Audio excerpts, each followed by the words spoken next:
Welcome to Revolutionize Your Retirement Radio, bringing you insights and strategies to help you create a magnificent and fulfilling second half of life. Here's your host, certified professional retirement coach and best-selling author, Dr. Dorian Mintzer. I want to welcome everybody to my fourth Tuesday Revolutionize Your Retirement interview with expert series. I'm Dorian Mintzer, owner of Revolutionize Retirement and your host for the series. So I'm delighted everyone's here, and let me just take a moment to introduce our wonderful guest, Sky Bergman. Sky is an accomplished award-winning photographer, and Lives Well Lived is her directorial debut. The film has screened in more than 300 cities, won 8 awards, and the theatrical run garnered enthusiastic reviews, including 100% fresh rating on Rotten Tomatoes. It aired in September on PBS, and it's available on Amazon, iTunes, and PBS Passport. It actually was featured in the whole month of September, and particularly on Grandparent Day. Sky's fine art photography is featured in the permanent collections throughout the world. Her commercial work has appeared on book covers for Random House and Farrar, Straus Giroux, and in publications including the Smithsonian, Arthur Fromer's Budget Travel, Reader's Digest, and Archaeology Odyssey. Sky's a professor at Cal Poly since 1995 and former chair of the Art and Design Department 2007 to 2013, and is currently a professor of photography and video. She has 2 short films about intergenerational connections currently on the film festival circuit, and is working on a feature-length film that is a celebration of love. So I'm so delighted, Sky, to finally have you on the show. I've, just been impressed with your work over the years, and we have so many people that we know in common. So I sort of have been able to follow you in many ways and hear about you in many ways. So I'm delighted that you're here. So again, welcome everybody. And, why don't you start? I know that you kind of have a way of starting, and I think it will tie in with one of my early questions, which is, what got you doing this? And tell us a little about it, and then we'll kind of take off with other questions and all. Sure. Well, first of all, thank you so much for having me, and I'm honored to be the last interview of 2021, so thank you for that. And it's kind of the perfect timing right before Thanksgiving when families are gathering. And really, for those of you looking at the slides, I'm going to try and describe them so those of you that don't have access, you can kind of know what I'm showing. It's a picture of my grandmother and I in the kitchen with a couple of loaves of bread that we baked together. And really, the project started out of a love of my grandmother, who just was an amazing role model for me. And I was looking at approaching 50 and looking for good role models of my life, of what it would be like to be aging, and really was not seeing that in the media. Everything that I was seeing was all about anti-aging creams and anti-aging, how to not age. And let's face it, we all hope to age because the alternative is that we are no longer living. So that's the one thing that we all have in common, is that every day we are aging. And so I wanted to highlight that and to look for role models that were positive. And my grandmother was certainly one of them. And we loved cooking in the kitchen. And I started doing any video work because my grandmother was an amazing cook, and like any good cook, never wrote a recipe down. And she came to visit me in California. She lived in Florida for the first time when she was 96. And for the next 4 summers, she spent the month of August with me, and we would cook together, and I would film her cooking and capturing her recipes. And she showed her love really through her cooking. And when she was turning 100, I have a picture of her at the gym. I went back with her to celebrate her 100th birthday, and she was still working out at the gym. And I said to her, "Grandma, can you give me some words of wisdom?" And she just said things like, "Live life to the limits and be kind." And I thought, there's a project here. And I should also say, my grandmother did not start working out at the gym until she was 80. So it is never too late to start something new, including working out at the gym. And I'm just going through some images of some of the wonderful people that I interviewed during this project. I came back from that trip. I put a little 1-minute video clip together of my grandmother working out at the gym. And I sent an email blast out to my friends, family, and all the alum that I've taught over the years at Cal Poly, the university here. And I just said, I have an idea for a project. I didn't know it was going to be a film at that moment, but I said, I have this idea for a project. And if you have somebody in your life that's as much an inspiration as my grandmother is to me, then please nominate them for this project. And I was inundated by heartwarming, wonderful nominations. In fact, it was really hard to distill it down to the people that I was going to interview. But I spent the next 4 years interviewing 40 people with a collective life experience of 3,000 years. And it was such a gift because what I learned was that it wasn't just about their words of wisdom, but also about these incredible stories that they went through and the resilience that they had. And it was really, that became so important to me to put that together in some film to honor all the people that I had interviewed. And I was really lucky that we've kind of gone all over with the film. As Dory said, we had a really successful film festival run. We won 8 awards. We presented at the annual Girl Scout convention where Rose Albano Ballesteros, who's in the film, she talked about being the only Latino in her Girl Scout troop and what a difference that made in her life. And she got to present there with me, and that was great. And then we opened up in theaters, and for those of you that can't see, I have an image of me standing under the marquee with a number of other films that were all nominated for Academy Awards, and just in disbelief, we screened through AARP's Movies for Grown-Ups, and as Dory said, we're now on PBS. And it's just been a wonderful ride. I mean, my mom said to me, can you believe you're on PBS? And I said, Mom, I can't believe that when I got on my first film festival. Every step along the way has been amazing. But really, the most important thing for me through this journey has been the friends that I met. And pictured here, for those of you that can't see it, is my friend Lucky Louie, who made mozzarellas every day for his daughter's deli, and I would go over and visit him all the time. This is my friend Evie Justison, and really what I like to say is that my grandmother left me the greatest legacy, which was the gift of 40 new grandparents. And I feel like I have these amazing people in my life who I look to for wisdom, who I've become really good friends with. And so I started working with a professor here at the university, Sarah Bartlett, who teaches a class called The Psychology of Aging. And we started working with her class to institute an intergenerational project, a service learning component of her class, where we show the film to older adults and to students, and they have that shared experience, and we do a big Q&A together. We've done it virtually since the pandemic. And then the students use the questions that I formulated for the Lives Well Lived film to get to know their assigned an older adult, and they get to work with that older adult during the quarter or the semester. And pre-pandemic times, we had a whole big photo shoot where we would get together, and it just was amazing, the connections that these students and older adults made. And the questions were asked bilaterally, so that we really were trying to combat the stereotypes of ageism, one story and one connection at a time. And it has been a project that we've continued through universities and high schools throughout the country. Now we're working with Senior Planet, which is part of AARP, and they're doing it virtually because right now it's a little bit safer to do it that way.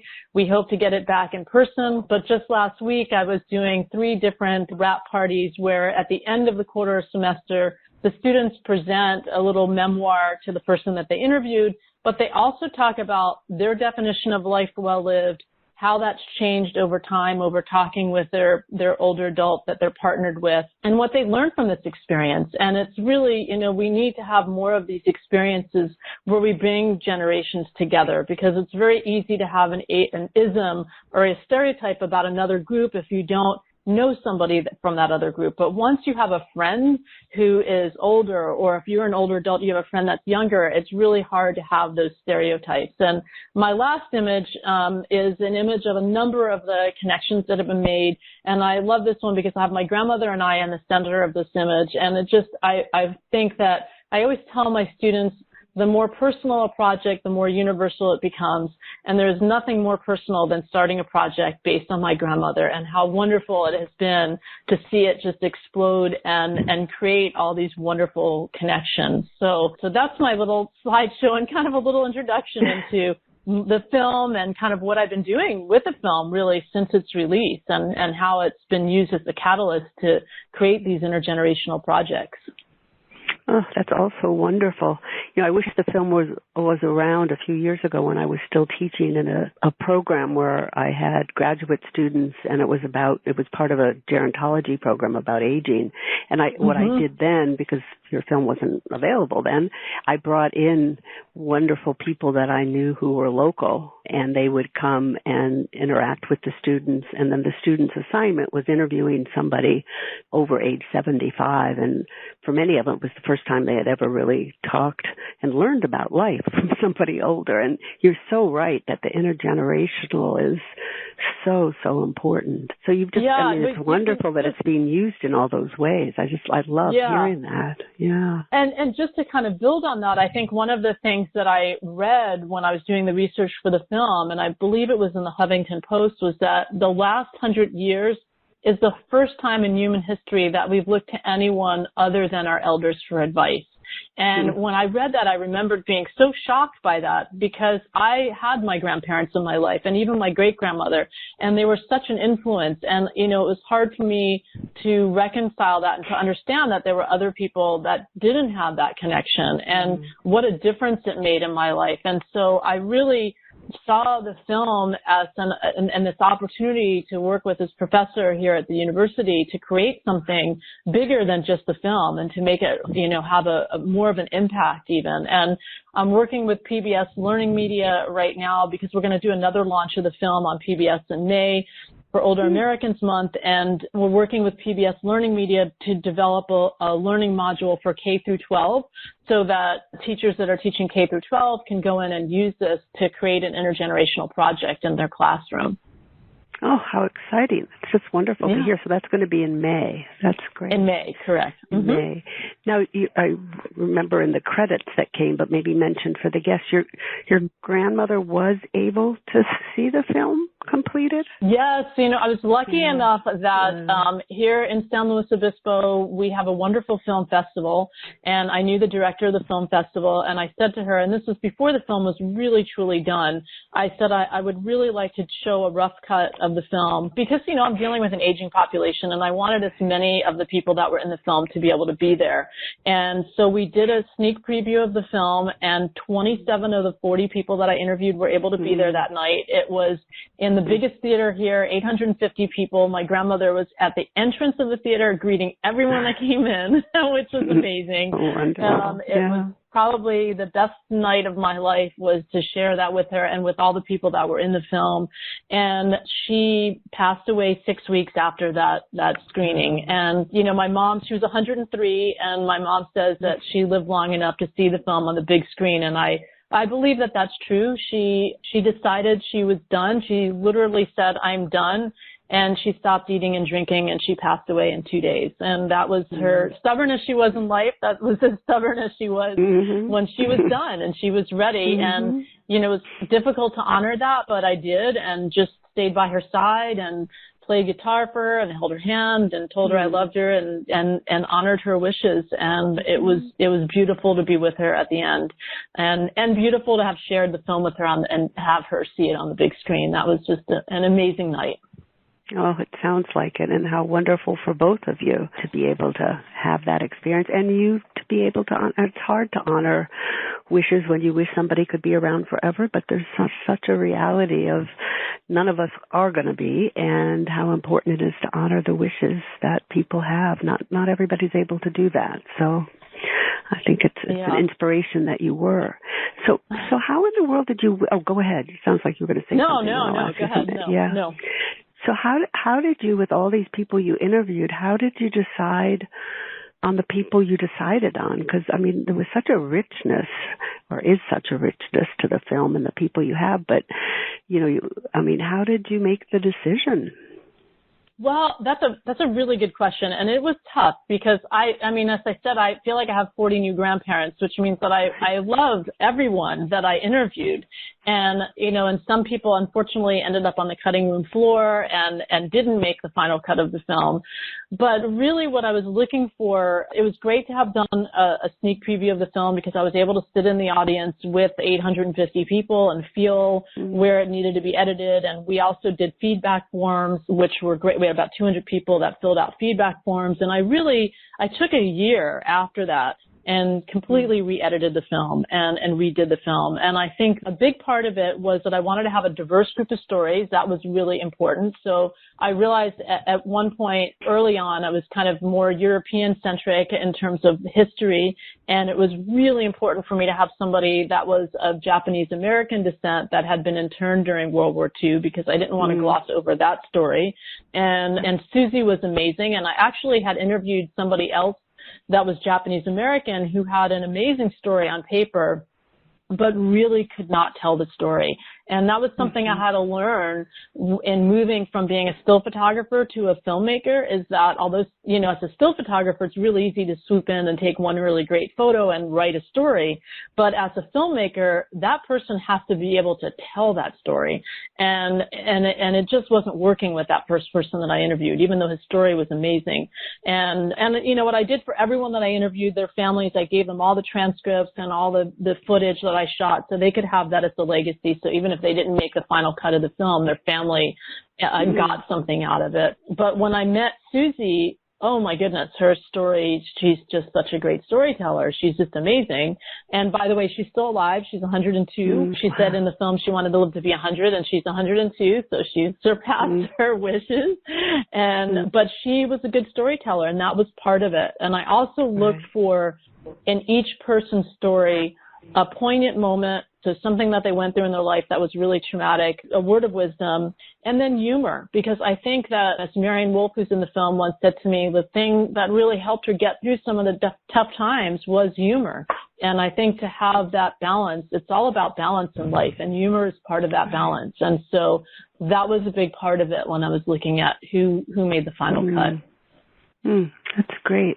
Well, I think you've begun answering what I have as my next question, humor being part of it. But so, given the experience, what are the common threads that you've seen in the stories of the 40 people? I love the idea that it's 3,000, what is it? You said 3,000 years of life experience among the people on the film. It's mind-boggling, yeah. I think, for me, and especially getting through this time of the pandemic, I think that the best thing that describes all of them was really something that Evie Justison talked about. She read Viktor Frankl's book, Man's Search for Meaning, which, if you haven't read it, it's an amazing book. He was a Holocaust survivor. And what she got out of reading the book was that there are many times in our lives where we can't control the things that are happening around us, but what we can control is our attitude about how we deal with those things. And I think all the people in the film had something very challenging that they went through in their lives. And it was really about having that positive attitude and how we look at life and how we reframe it. And I think that is what really helps us get through the tough times. And I think for me, there were really three common threads. So one is kind of like seeing life as the glass is half full rather than half empty. And, like Lucky Louie considered himself lucky. No matter what happened, he would always figure out a way of why he was lucky that something happened to him. It was amazing, whether it was a flat tire or he got in a car accident and he was lucky because he wasn't hurt. I mean, it was just, amazing. And I think all the people in the film were able to frame it in that way. I think the other thing that for me has really resonated is that they all had a sense of purpose. And I think that's so important regardless of your age, but especially I think as we age and we retire from a job, sometimes we lose our sense of purpose. And I think having that sense of purpose is something that really helps us maintain and feel valued and feel like we have something to give back. And I think that's super important. And then I think the third thing that all the people in the film really had in common was that they had a good support system. And what was interesting to me was it didn't necessarily have to be family. It could be friends. But even during the pandemic, they found ways to gather outside or do Zoom calls. I mean, Paul Wolf celebrated Marian's 90th birthday with a surprise Zoom birthday party for her. You know, they figured out creative ways to stay connected in some way. And I think that those are the things that have really resonated with me and that hopefully I'll take away and continue in my own life so that I live a good life as they all did. Right. It's a lot of things to think about. It's just interesting, too, to think about the role being part of your film provided for them of feeling acknowledged and respected and cared about. I mean, you're saying, and it's true, all of the ones that you've chosen were just wonderful storytellers, but you focused in. And I mean, do you have a sense of that, of what being in the film, being part of this wonderful project provided for them? Did some of them talk about that at all, or? Well, interestingly, when the film came out in theaters, I did a panel here locally in San Luis Obispo at a little place that was nice enough to host us, and 5 of the people in the film were part of that panel, which was wonderful. And I was saying how grateful I was to all the people in the film for sharing their stories, because of course without that, there wouldn't have been a film. And what a gift that was, that they were willing to allow me to record some very personal stories, some very deep stories, some of which they hadn't shared with anyone else. And Paul Wolf stood up and said, "We are grateful to you because you cared enough to want to collect our stories. And in doing so, you gave us some validity of our lives, and our lives will now be forever, you know, in this film and passed on to more generations." And I think that that's so important, is that, you know, you never know how you're going to affect someone. And by collecting these stories, I think it really gave some validity to all of their lives. And just a really quick aside, because I think it's an appropriate sort of tangent to mention, I would try and take students with me on these shoots when I would do them, and just one student. And really, I was pretty much, otherwise I was doing a lot of the filming and the sound and the interviewing and everything, but just to have them learn on the job, so to speak. And I had a student named James who went with me on the very first time that I interviewed Lucky Louie, who is for those of you that haven't seen the film, he's jovial, loquacious, and just wonderful. And James and I went out to lunch after we did the interview with Lucky Louie, and James said to me, "Wow, I never knew that older people could talk so much." And he said it so seriously, you know, and here's a student in his early 20s. And I said to him, "James, don't you have an older adult in your life?" And he said, "Well, I have a grandfather, but we really don't communicate." And it was right before Thanksgiving. And I said to him, "I'm your teacher, and I'm giving you these questions that we just asked Lucky Louie, and your assignment is to go home and ask your grandfather these questions." And he came back from that trip just grinning from ear to ear, because his grandfather was so delighted that they started this conversation. And, you know, I think that for James, he just didn't know how to talk to his grandfather and how to open up that dialogue. And it was like the dam burst when he actually cared enough to sit down with them and have this conversation. And so I think that's one of the things that I learned, is like, sometimes we don't know the questions to ask. And so it's on the website for the film, there's a place where you can share your stories or the stories of your loved ones. There's the questions that I asked, and the discussion guide, there's the questions, because I think that why the intergenerational projects have been successful is because we give the students and the older adults a starting point of questions to ask each other. And then they can go off on tangents from there, but at least it gives them a place to start. And, you know, the worst thing is to sit down with somebody and say, "Tell me something about yourself." It's just too open-ended of a question. So it's nice to have kind of a list of questions to at least start with. But, you know, that story about James, it just warms my heart to this day to think about the connection that he had with his grandfather, because he sat down and asked him some questions. It was as simple as that. And so we're getting close to Thanksgiving. You know, I would encourage all of you to download the discussion guide and ask some of those questions and get to know each other. You think you know your relatives, but sometimes you really don't know them as well as you think. And just taking the time to listen is so important. Absolutely. I really support that suggestion. And I'd take it one step further, even though none of us are filmmakers, or I don't know how many people on the call maybe are also, but I'm not.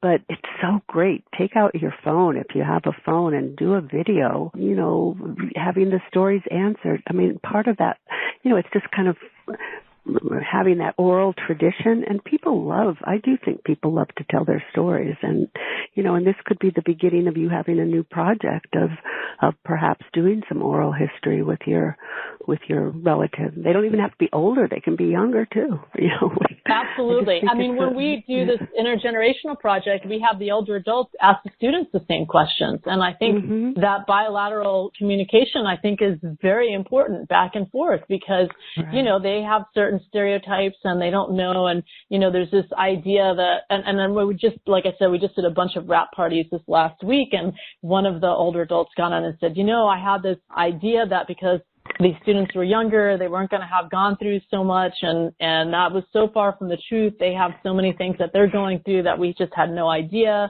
And, you know, it's that taking the time to really listen. I always say everyone has a story to tell if you take the time to listen, no matter what age. And it's just, I think that we are so wrapped up in our devices. It drives me crazy if I see people at a table each texting instead of talking to each other, you know. And I think that that's a lost art, is learning to communicate with each other and really learning how to listen and leaving those open spaces for stories to emerge, I think, is so important. Oh, I totally agree.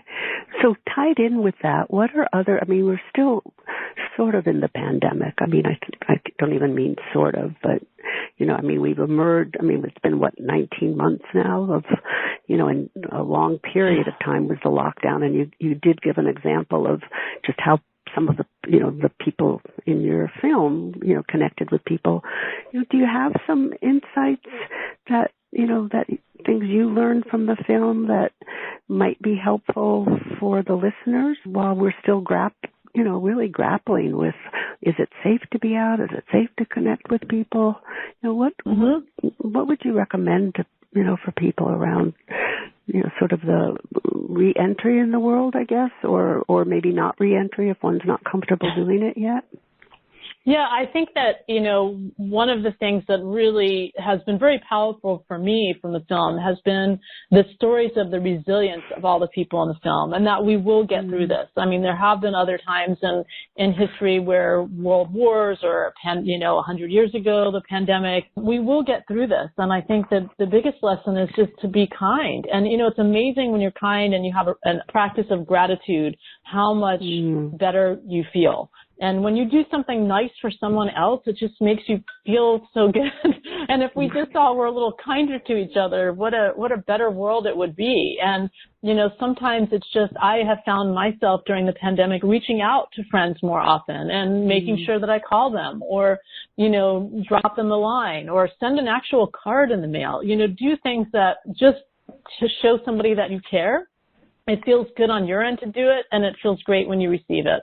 And I think that that's been one of my coping mechanisms in terms of getting through the pandemic. And then I think the other thing is also being very aware that different people have different comfort levels, and just because you feel one way you cannot impose your views on somebody else. And you have to just really try and just do what feels right for you. And, you know, that's really important, I think, is to do what feels right to you and to just be kind. You know, if everybody treated other people the way they wanted to be treated, the world would be a better place. And that is true now during a pandemic and at any other time. And I think that we just need to be more cognizant of that, maybe now more than ever, you know.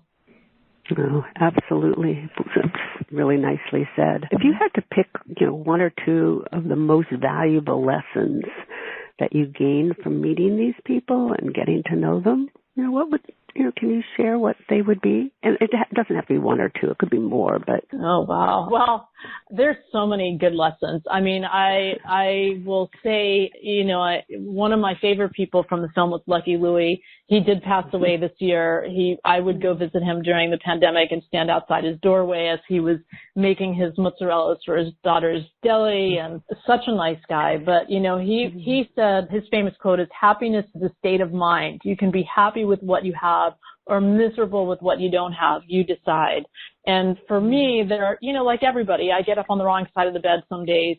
And then I think about that quote, and I picture Lucky Louie, and I think, okay, I'm going to pretend like I'm Lucky Sky, and what do I have to be grateful for? And try and reframe it. And I think that's been such a valuable lesson for me. I know it has changed my life forever. And I think just working on the film has changed my sense of purpose. I mean, now my sense of purpose is doing these intergenerational projects and connecting generations. And I'm myself getting ready to retire from a 30-year career of teaching. My last day of teaching is actually December 2nd.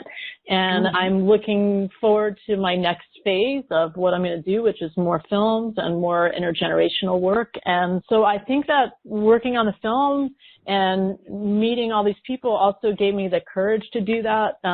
Evie Justison said, you can be a really boring, dull person or a rut, or you can jump off that cliff. And so I feel like in retiring, I'm kind of jumping off that cliff, and we'll see what's out there. And so I definitely, all the people that I interviewed, their voices speak to me in one way or another at different points during the day. And it's really amazing. So, and I also should say, on our website, one of the things that I did was everyone that I interviewed, whether they ended up in the film or not, all 40 people are on the Film Stars page, along with my favorite quote from each of those people. So if you're feeling down or you feel like you need some inspiration, if you go to the Film Stars page, you can look at some of those quotes, and hopefully that'll pick you up a little bit. Oh, nice. That's nice. I haven't gone to the website thing to see, so that I look forward to doing that. So what's your definition of a life well lived? Well, I think for me, my definition of a life well lived really comes from my grandmother's acts of kindness, which is just to live your life being kind. And to, for me, that's the definition of a life well lived. If I can say at the end of my life that I've been kind to people, then I've lived a life well lived. Somebody here, Martha from New York, says, do you think artistic expression is critical to a life well lived? And if so, why? Well, I don't know that's a good question. And a lot of people have asked, because a lot of the people in the film have some kind of an artistic bent. And I think that's in part because of the pool of people that I was asking for, who's your role model? Because I'm an artist. So of course, all my friends and family and my alum are all going to have some kind of an artistic background. I think it helps to have something that, like, being artistic, because I know for me at least, I will never be bored. I will never run out of projects that I want to do or create. And so I think that does help. But I also know a lot of the people in the film discovered their artistic or creative expression later in life. So it wasn't something that they were doing, before they retired from a full-time job. It might be something that they picked up afterwards. I mean, my grandmother was a seamstress, and she would say to me, her way of being peaceful was to go she had a sewing room with 2 sewing machines, and she would just go in there and sew and create. And so even something as simple as that gave her that sense of satisfaction. And so there's a lot of ways that one can be creative, whether it's writing or painting or music or sewing, whatever it is, or gardening. There's so many expressions of creativity.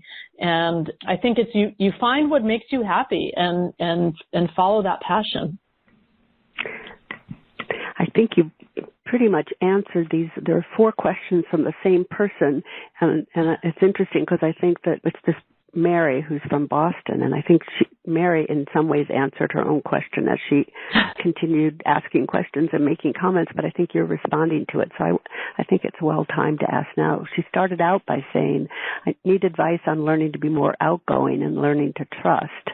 And then she says, learn to connect quickly. And then she said, what methods will help? And then she says, how to learn and focus on asking more questions, especially new, outgoing, and positive attitudes, and practice talking about new ideas, how to practice being pleasant and positive. I feel like she sort of came to her own conclusion, which is supporting what you just said, but I wanted to mention it because, maybe you have more things to add of, how, if I guess what I'm hearing in the trajectory of her questions is if somebody is more, I guess, more introverted or less outgoing, what have you learned from the people that you've met that can be helpful to help somebody become more actively part of the world? Yeah, that's a good question. And I actually consider myself an introvert, which is funny because I know that people would look at me and not think that, but I have a brother who is a complete extrovert. And so comparing myself to him, I've always felt like the introvert. And I think that I've had to push myself to, put myself in a room and meet other people, or now to join in on Zoom groups and actually participate and not just turn the screen off and just have my name there, but actually actively participate.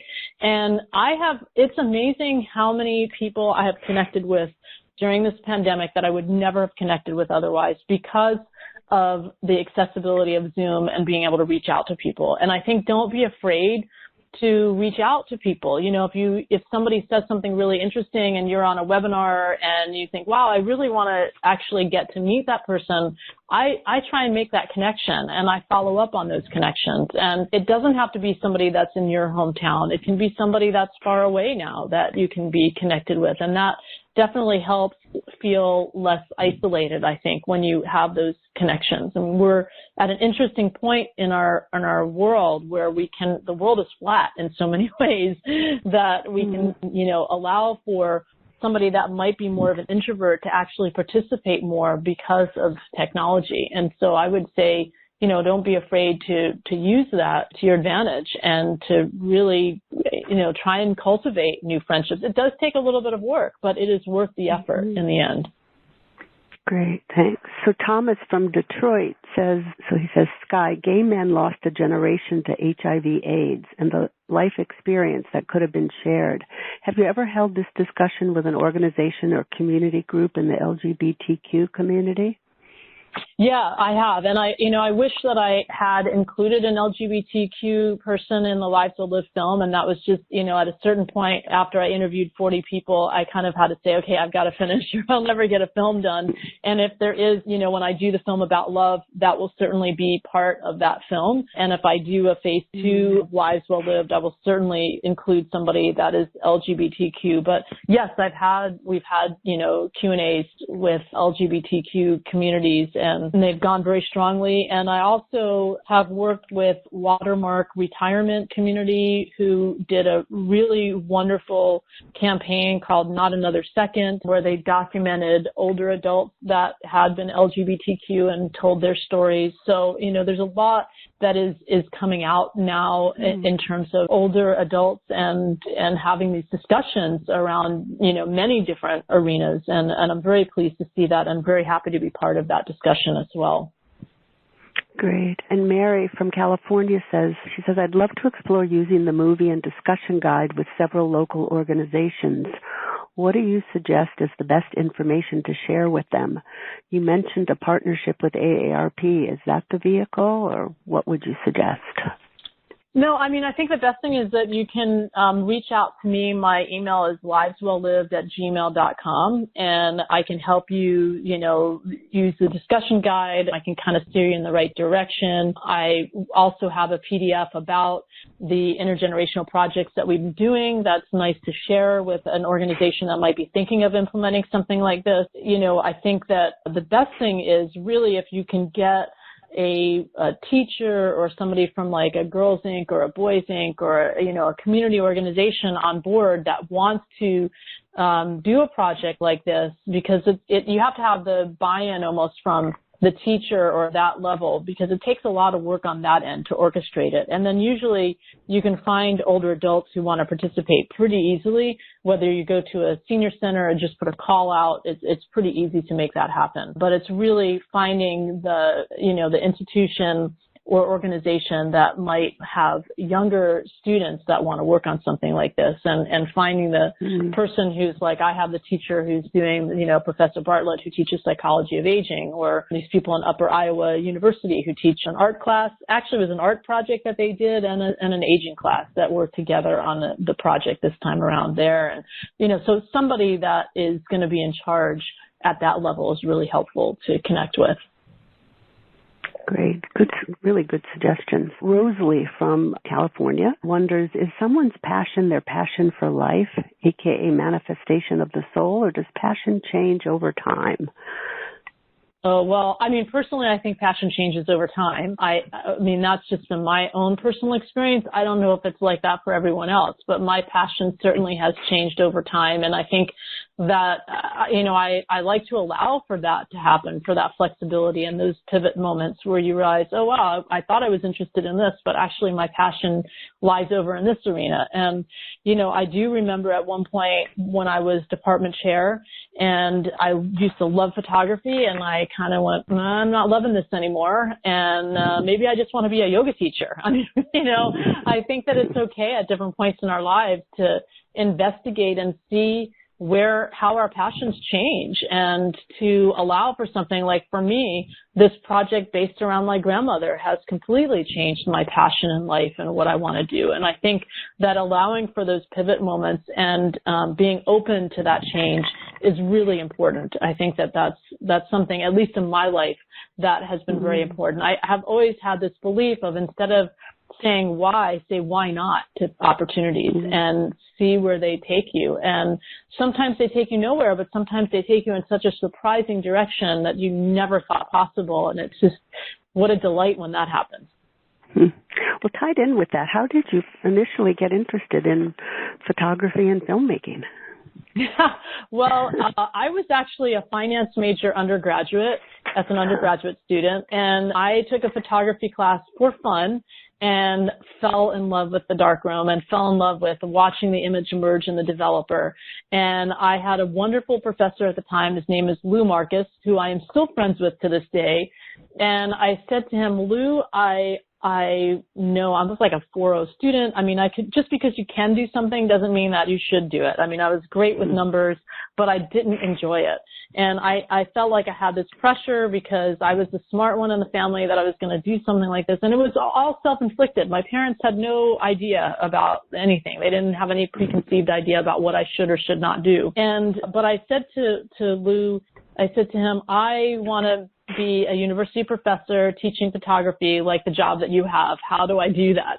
And he was very kind, and he took me under his wing, and lo and behold, that's what I ended up being able to do. I went on for my master's in photography at University of California, Santa Barbara, and started teaching at Cal Poly in 1995, and never looked back. And, it's been great. My mom said that I found the perfect job, which was to be a professional student. I have always loved learning, and being in the university setting, that certainly has been the case for me. And then the filmmaking was really, again, purely out of a love of my grandmother and wanting to capture her recipes, and realizing that the only way that I could do that was by video, and that stills weren't going to cut it, because she never wrote her recipes down. She would say a handful of this and a pinch of that. And I know all of you have somebody in your family like this, and I just realized I had to film it, and I also wanted the sound of her voice, and so I think that was such a personal thing, and that's how I learned how to do it. And at that point, digital cameras had the ability to start shooting video, and it was just the right moment. And so I didn't know anything about video. I would go to the Apple store and ask lots of questions. There were 3 guys that worked at our local Apple store that were really into video. I called them my Apple gurus, and they helped me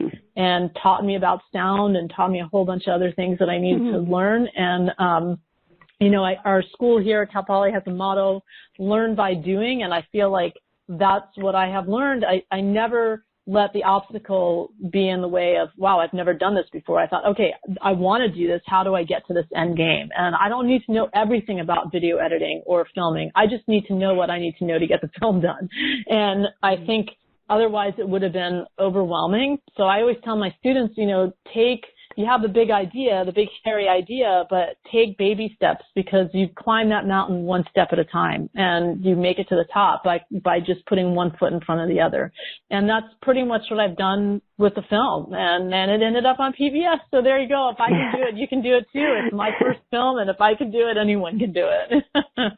Well, it's such an inspiration. I mean, I know I've always been thinking about wanting to, if ever allow time in my life, to learn how to, do filming and things like that, but so you've inspired me to think maybe I'm not too old to do it now, but absolutely but you're not. Younger than me. No way.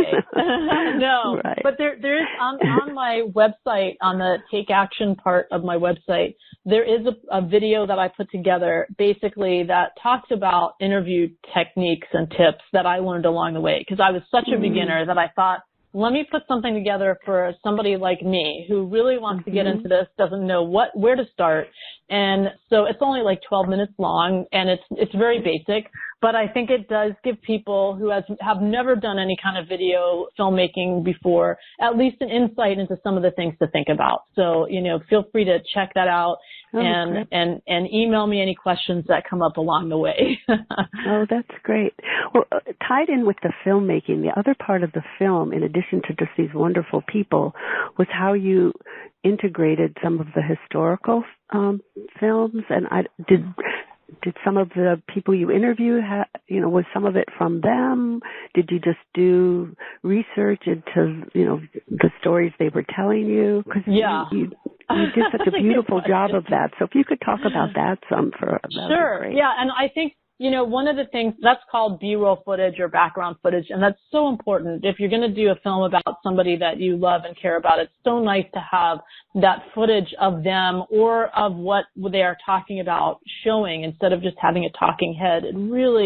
It connects the viewer in a very different way. And I have to give credit. I had two wonderful people that were my associate producers that worked on the film with me. Gail Forrest, who did a lot of the graphic design work for me and then would look at all my edits, and Catherine Trujillo, who helped me immensely in terms of getting all the historic footage and educating me on where to look, but also helping me find a lot of it. And it was, for me, that was kind of a big part. I love puzzles, and it was like a puzzle trying to fit together the pieces of what worked. And I love music. I play guitar and flute, and just that pacing of it and knowing how to put that all together, I think, was really important. But the footage, a lot of it was, we were able to find some of it on the National Archives, which that footage is free.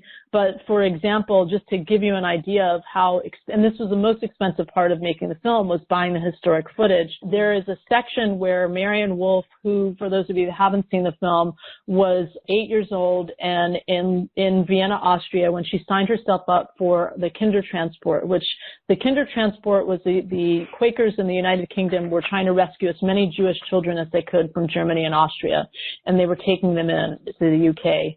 And she was on the very first transport out of Vienna, Austria. And so there were news agencies that were recording this. And we knew that they had recorded her, that there was like 4 seconds of her coming off of the boat, and really needed to get that footage, because you see that, and it connects in such an interesting way when you see her talking about it and then see her at 8 years old.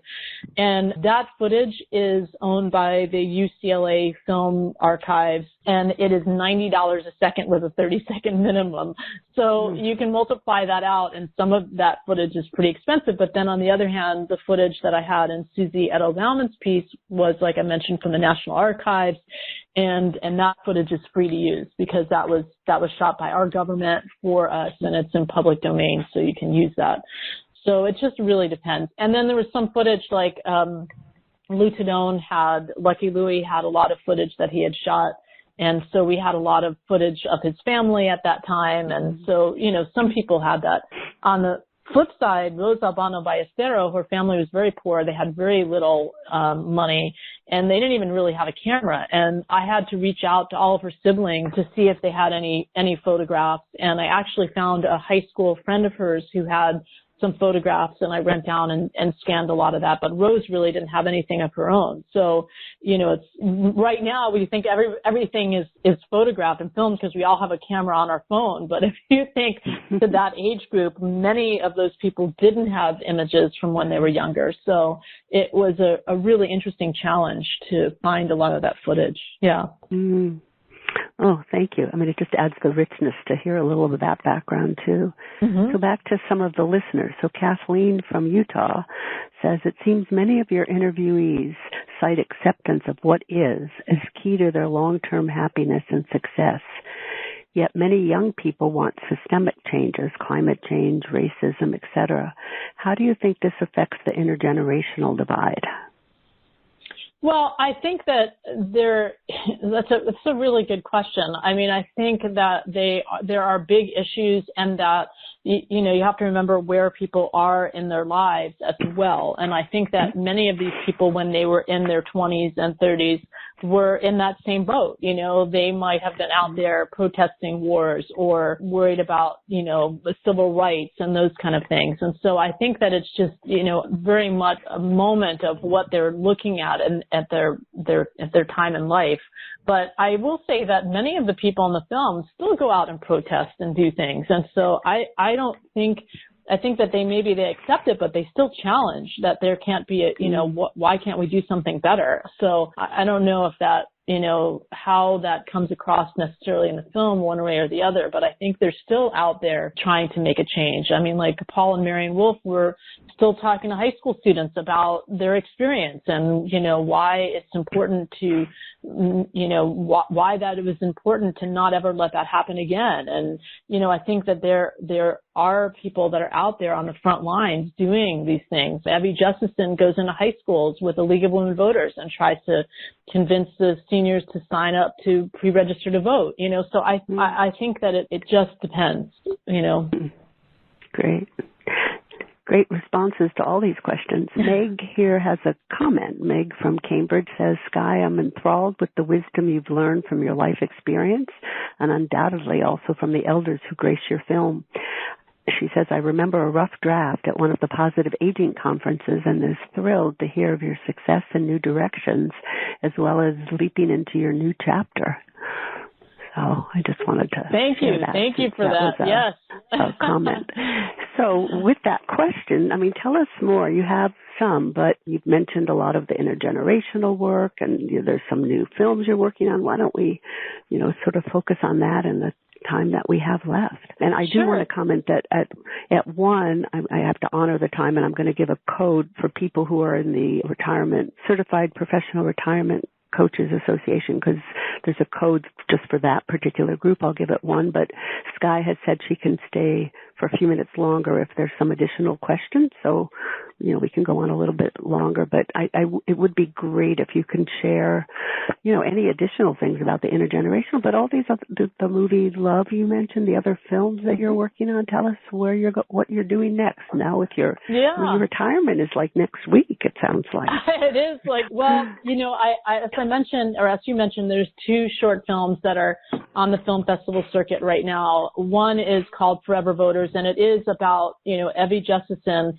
introduced me to the League of Women Voters here in San Luis Obispo that was going into high schools and talking to students about the importance of voting and why one vote really matters and getting them to register and pre-register to vote. And I thought that was so important that I did a film around that, and also interviewing the students about what were the issues that they were very interested in voting on. I mean, I think that there is a bit of a disconnect sometimes when people think, oh, younger people don't care about anything. And that could not be farther from the truth. And so getting their viewpoint. And I, again, love that intergenerational connection where you have older, mostly women, but also men from the League of Women Voters going into the high schools and treating those students the students talked about it being the first time that they were treated as an adult, and what a difference that made for it not to be coming from a parent or a teacher, but for somebody outside to be saying your vote matters and we want you to register to vote. And so I love that, again, that intergenerational connection. The other film that I finished that I will probably be the beginning of a feature film. It's called Mochisuki, and it is about the Japanese tradition of making mochi the week between Christmas and New Year's. And I was lucky enough to be part of Susie Edo Bauman's family gets together every year, about 150 people from up and down the coast of the West Coast, and they do this Mochisuki ceremony, which is, wonderful because it's the passing on of this tradition, and I think that I resonate with it because I cooked in the kitchen with my grandmother, and that was when the best stories came out and when the best traditions were passed down. And so I'm looking at doing a film that talks about many different cultures, that what do they bring when they come to this country, how do they keep their traditions alive, and how is that passed down from one generation to the next. And then the film about love, one of the things that I really enjoyed in the Lives Will Live film was when people would talk about their relationships and how you could see the sparkle in their eyes, whether they met 5 years ago or 50 years ago when they talk about when they first met, and also their words of wisdom about how to stay together in a relationship. And we all want love in one form or another, and that is something that I want to pursue as a film about love. So those are the things that I'm working on. Those are the things that are percolating right now. Oh, that sounds wonderful. Talk a little more, if you would, of, I think as I look at who all is on the call, too, the intergenerational piece, I think, is such an important, and actually Mary from California says your description of intergenerational projects creating meaningful connections and actions are so inspiring. Thank you. Can you talk more about, because I think it's such an important area, and, there's so many stereotypes that people have of each other, as you say, and this, the film and, thinking about the discussion guide you have, I mean, it's really working on breaking down stereotypes and confronting ageism. So can you just say more about that? Yeah, I mean, I really, it's been such a wonderful gift to be able to work on these projects, and I'm hoping that with the film having been on PBS, that it opens it up to even more of an audience and more intergenerational projects. But, one of the wonderful responses that we had at a wrap party, I don't think it was this one, but the last spring, was I had a young student, and he said that this was the first new friend that he had made during the pandemic. And I just thought, how wonderful is that his first new friend was an older adult in his life. And, somebody that's not related to him, but now that he considers a friend. And I think the more that we can create these connections and the more that we can have these projects that, interweave the generations, the better off that we are. So I'm always looking for people to collaborate with who are like-minded, who want to see more of this work happen. I think one of the things that works about the film is that younger people see the film and they see the people in the film at their age, and they realize, oh wow, an older person might have this whole life, and it opens them up, I think, more for this, to have this conversation and this connection. At least that's what I have found. And I also have found that when people watch the film, when I was doing Q&As in person, I would ask the audience, how many of you are thinking of somebody that would have been perfect for the film, or you would have been perfect for the film? And 95% of the hands go up. So the film kind of gets you thinking in terms of connecting with an older adult, connecting with a mentor. And the more that we have that in our lives, the richer our lives become over the long haul. And so, for any of you out there that are looking for ways to create intergenerational connections, please reach out. I'm always happy to brainstorm and try and figure out ways within your community that there might be people to connect with to make something like that happen. What I have found with the film and also with these intergenerational projects is it's really all through word of mouth that things have happened. One person believes in what we're doing and they tell the next person, and it's a domino effect, and doors open. So the more that we can get the word out about it, the better off everyone will be. It also got me thinking, your response to Kathleen's question about maybe the difference between younger people and older, and your comment that, many of these people, when they were the same age as the youngers, were involved and still are involved in social justice or, whatever was going on at the time. It seems to to me, that could be a wonderful part of the intergenerational conversation, too, of thinking back and having a conversation of, gee, when I was whatever age the person is, 13, 20, 30, whatever, these are the things I was interested in. That just using those kind of questions could be, sort of so interesting of just what was different, in the generational time, but also what was similar and how people approached it. Yeah, and I would say that one of the common themes when, the students talk about their experiences is that they realize that there are far more commonalities than differences. And, right. And I think that people are just people. The age is just a number, and it really, there's just so much more that they have in common than the differences. And it's just really a matter of taking that time to get to know somebody and to know that, wow, maybe they were part of the civil rights movement, or they were, right out there for other reasons. And you might not know that about the person just looking at them and not taking the time to sit down and talk to them. And so I think that those conversations do come up when they do these, times with each other. They usually, and it depends if it's a quarter or semester system, but they have 3 or 4 sessions where they get to meet with each other. And during the course of that time, those things usually do come up, which is really lovely. So a couple more comments here, then we'll pull it together. Maria from Florida says, fascinating inspiration and results. Thank you for sharing. And Jane from Durham says, the intergenerational meetings are so important. My last grandparent died when I was 3 years old. My sister said we didn't know any elderly people. Now I'm elderly, and this is so encouraging that older people still have purpose and meaning in their lives. I've not seen much of this in my family, and it's very encouraging, though, to think about all of this. Yeah, and I think one of the wonderful things about the intergenerational projects is there are a lot of older adults that maybe don't have a connection to their family or didn't have kids and don't have family, but still want to have a connection to younger people. And so this is one way that can happen, and a really beautiful way that can happen. So just share again, so it's fresh on people's mind, what your website is, sort of what's there, how to connect with you, and then, kind of maybe a final takeaway that you'd like people to carry with them as they go forward. Sure, yeah. So, well, again, thank you so much for the opportunity to speak today. I really appreciate it, and I know it's a lot of work to put these together, so I really appreciate all your work and all of Donna's work in putting this together. Best contact for me is, if you want to reach out via email, is liveswelllived@gmail.com. And our website is lives-well-lived.com. And on the website, there's, as I mentioned, all the film stars with my favorite quotes from all the film stars. There's a place on the website where there's shared stories. So you can look at people's stories that have been shared, or you can share your own story. On the Take Action part of the website, there's information about our intergenerational projects. You can download the PDF about it, the intergenerational projects. You can download our resource guide, our discussion guide, the video that I put together about some interview techniques and tips. And there's also the ways that you can watch the film. So it's wonderful. If you have a PBS membership, it's on PBS Passport for free for the next 3 years.